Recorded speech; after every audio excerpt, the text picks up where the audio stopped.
And I still want to listen more relating to what is the prominent advantage of TFP, so that you decided to make your work with TFP in your whole life. And now TFP has spread into the whole world.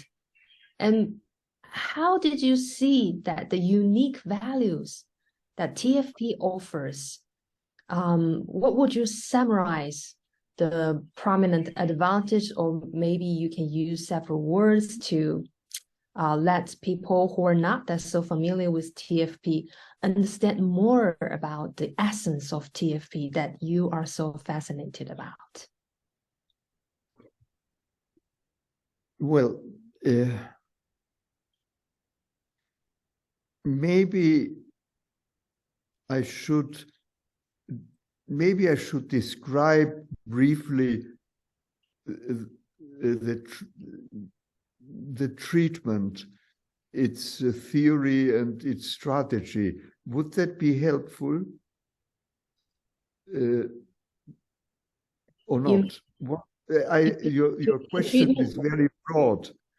Do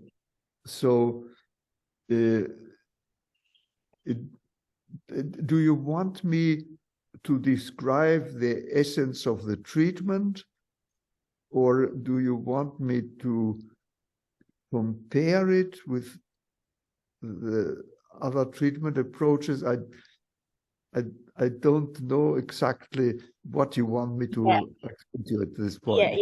Yeah, I understand. Actually, I think in your life, you have psychoanalytic work, psychoanalysis, and other approach that you can take as your career. But actually, you decided to invent TFP and to make it suitable for people of personality disorder, especially borderline patients. I'm wondering, relating to the research or relating to your working experience, what do you think is the advantage of TFP? Maybe not, if you think it would be clear to compare it with other approaches, it would be fine. But if you think that even without the comparison, only TFP's values would be good enough to let other professionals know TFP's values, that would also be fine. Yeah, whatever you think. I found out that the essential disturbance of severe personality disorders is the syndrome of identity diffusion.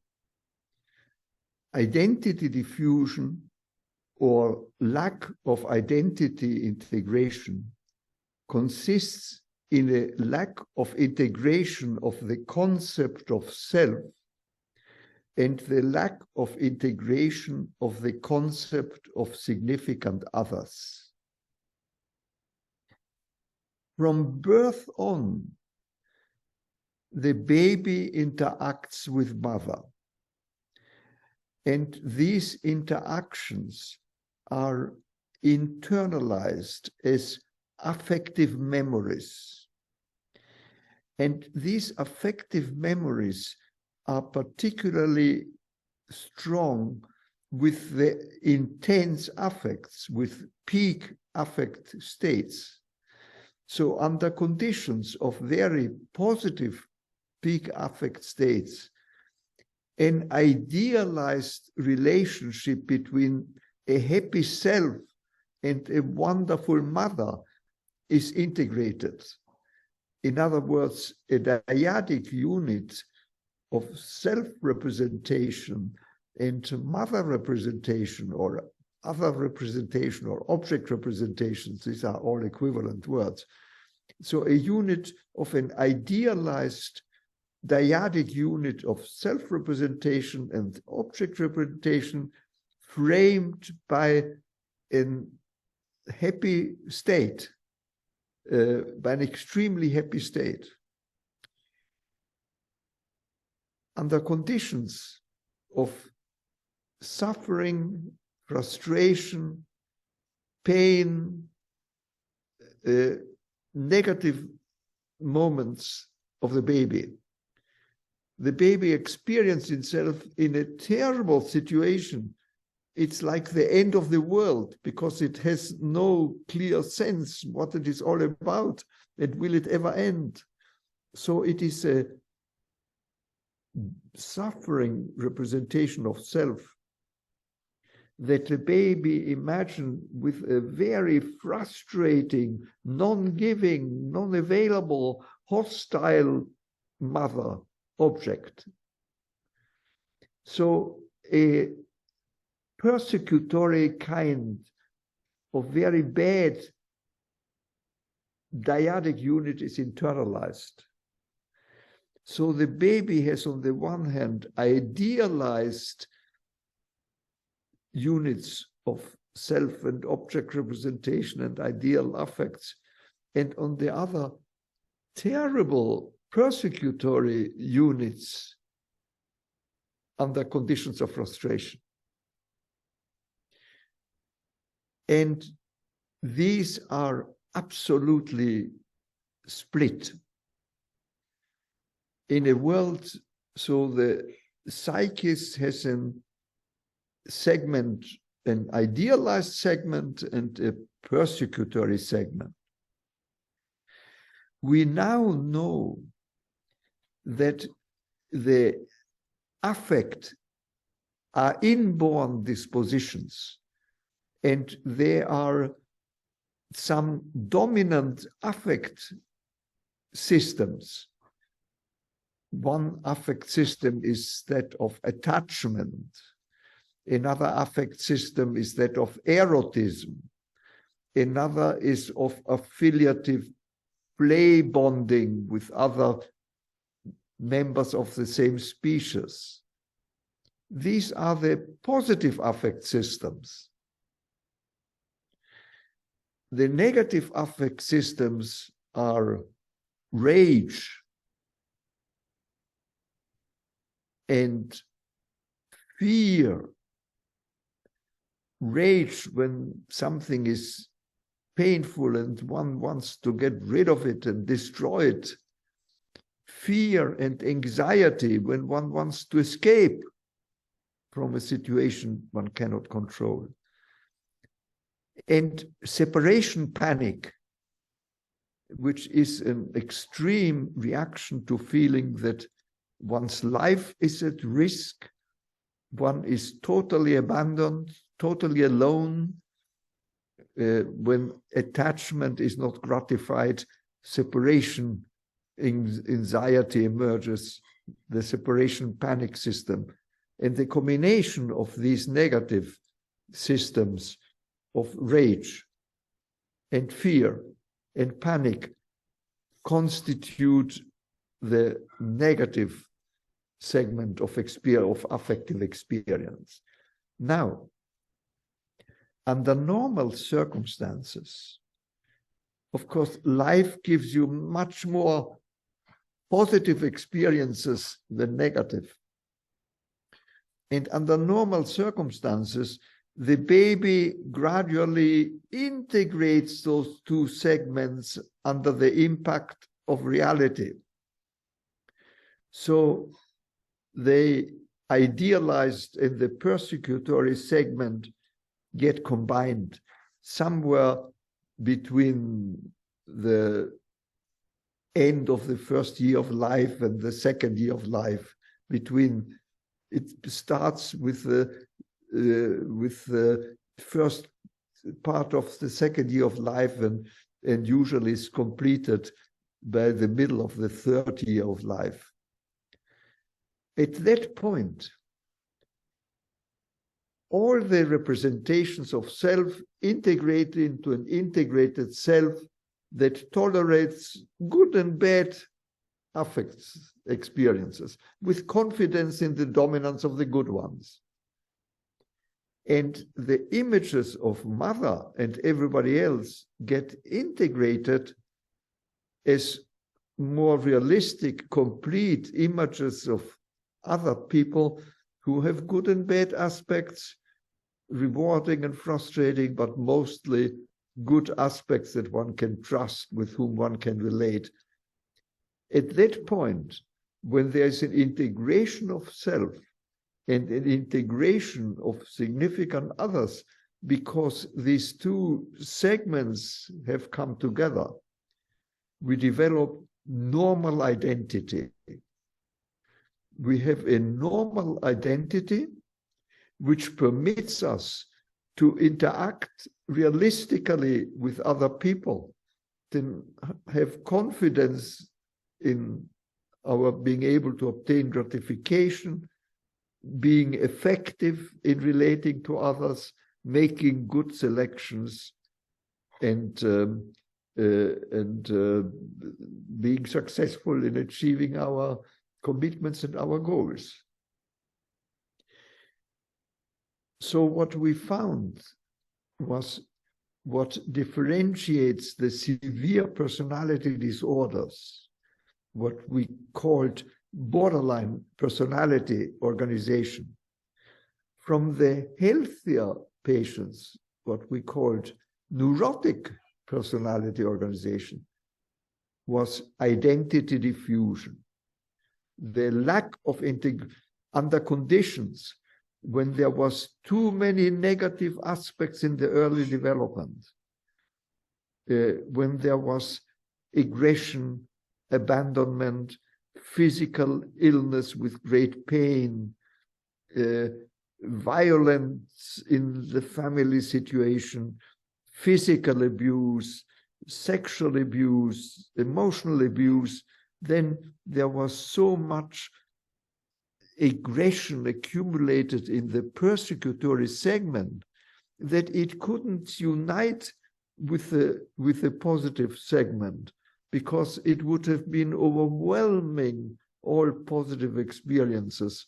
And so to protect oneself against overwhelming aggression, splitting mechanisms are used by the mind to keep separate, idealized and persecutory relations, and other mechanisms that go together with splitting mechanisms, such as an effort to attribute all the bad things to the outside, and maintain an ideal view of oneself, what is called projective identification, which is a projection onto others of something one cannot tolerate in oneself, tries to control in the other, and induces in the other to get rid of it. And the mechanism of denial, which is ignoring affect states that one doesn't have at the moment. If I suffer and then I'm happy, I act as if I never suffered, although my intelligence tells me I suffered, but emotionally I denied. That's denial. So splitting, idealization, projective identification, denial, these are primitive defensive operations that maintain the division. And the effect is that these patients have a chaotic view of themselves because of the splits of the self, and a chaotic view of others because of the split representation of others.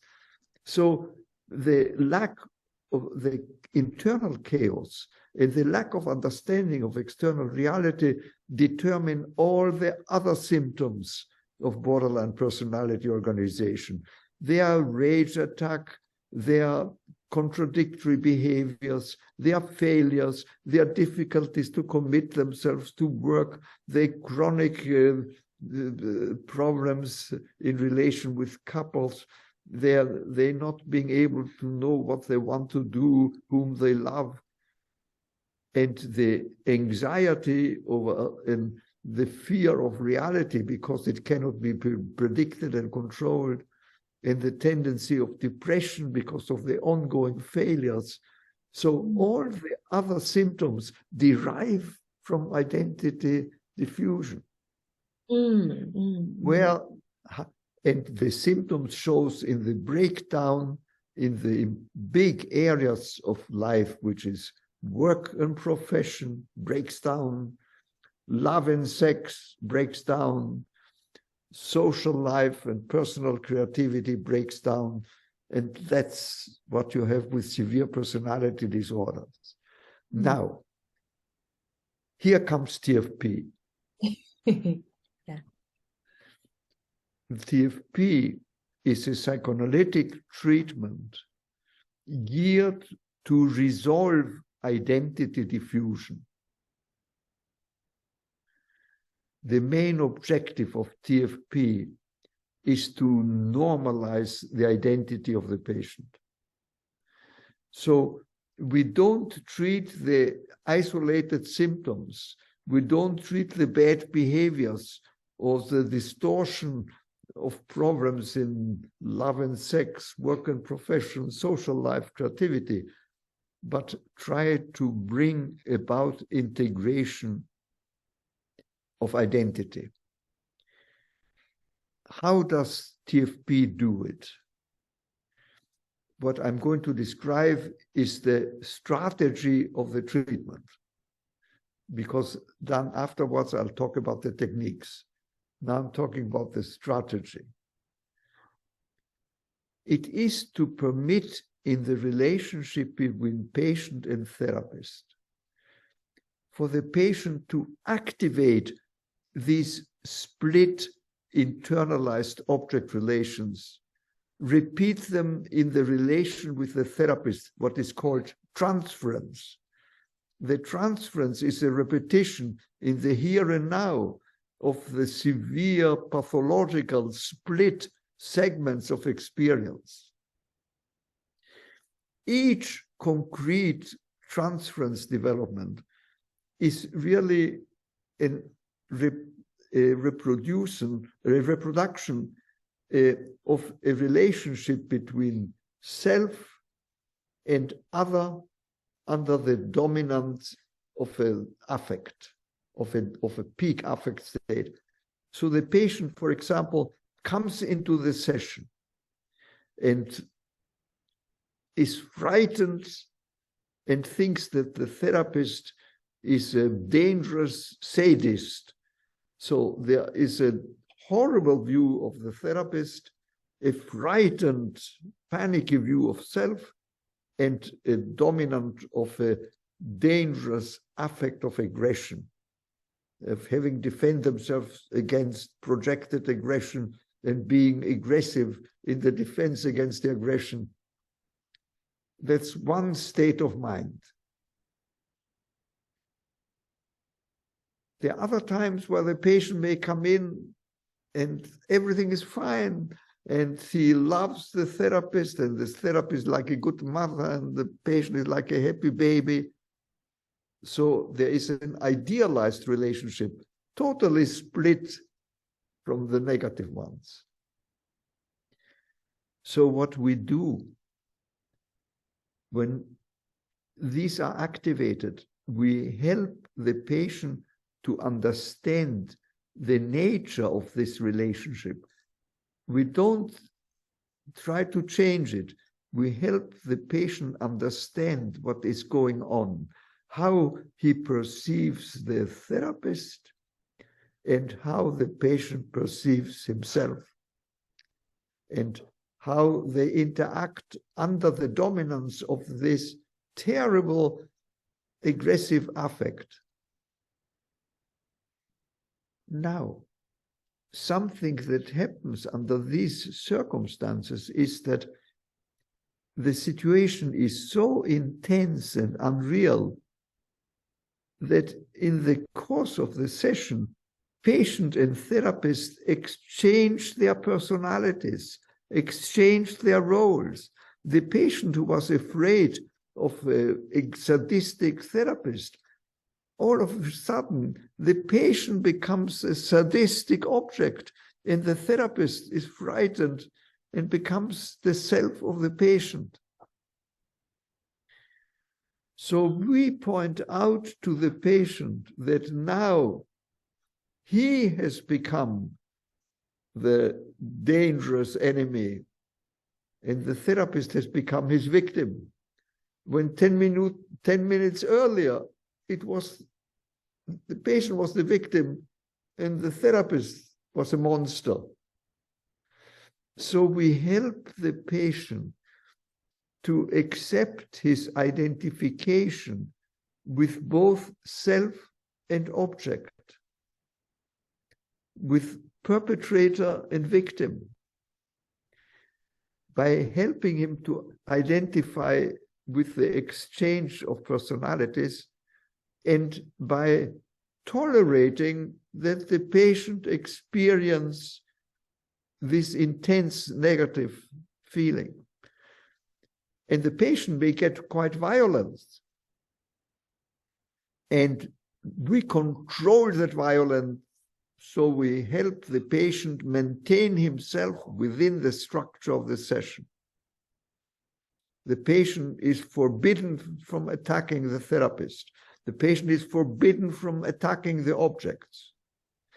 The patient is free to say whatever he wants. He should freely express his feeling, but he cannot attack the therapist or the office, and he cannot seduce sexually the therapist. The patient cannot undress and strip and try to assault the therapist sexually. Patient has to maintain within strict social ways of interacting in a social situation. So we provide strict controls so that the patient has total freedom for expressing his affect, as long as he doesn't act on the destruction or on the sexuality. So the patient wants to lie on the floor, okay, wants to walk around, okay, but he cannot sit on the chair of the therapist. He cannot throw the telephone. He cannot pour tea on the paintings on the wall. We have, in our research, every session is videotaped, because we study the videotapes of the session to learn about technique. And we have videotapes of a session of a patient who was pulling the shirt away to kiss the therapist. And we have tapes of a patient who was trying to throw the telephone at the therapist. So patient, in spite of the video, the violence gets extreme, and the therapist has to remain in his behavior controlled, but at the same time analyzing that bad relationship to help the patient become fully aware of the self-experience and the object experience and the affect that links them. Yeah, excuse and me. And we do the same in moments of idealization. We point out to the patient how he sees the therapist as a perfect mother, they experience himself as a perfect baby, or at other times acting like a perfect mother who treats the therapist as if the therapist were the baby. And so we permit the patient to gradually learn and understand himself under these extremely opposite conditions. And once the patient learns to accept himself under these extreme conditions, we point out how he tries to remain in the perfect condition in order to avoid the terrible one. In other words, we interpret the defensive split and in the process resolve the splitting mechanism and the projective identification and the denial and the primitive idealization and persecution and devaluation. That is in essence TFP strategy-wise. First step to analyze the affective conditions under extreme opposite situations. Second step, analyze the patient's identification with representation of self and of others. Third step, bringing them together. Yeah. This first step takes days. Second step, weeks or months. Third step is in the advanced part of the treatment.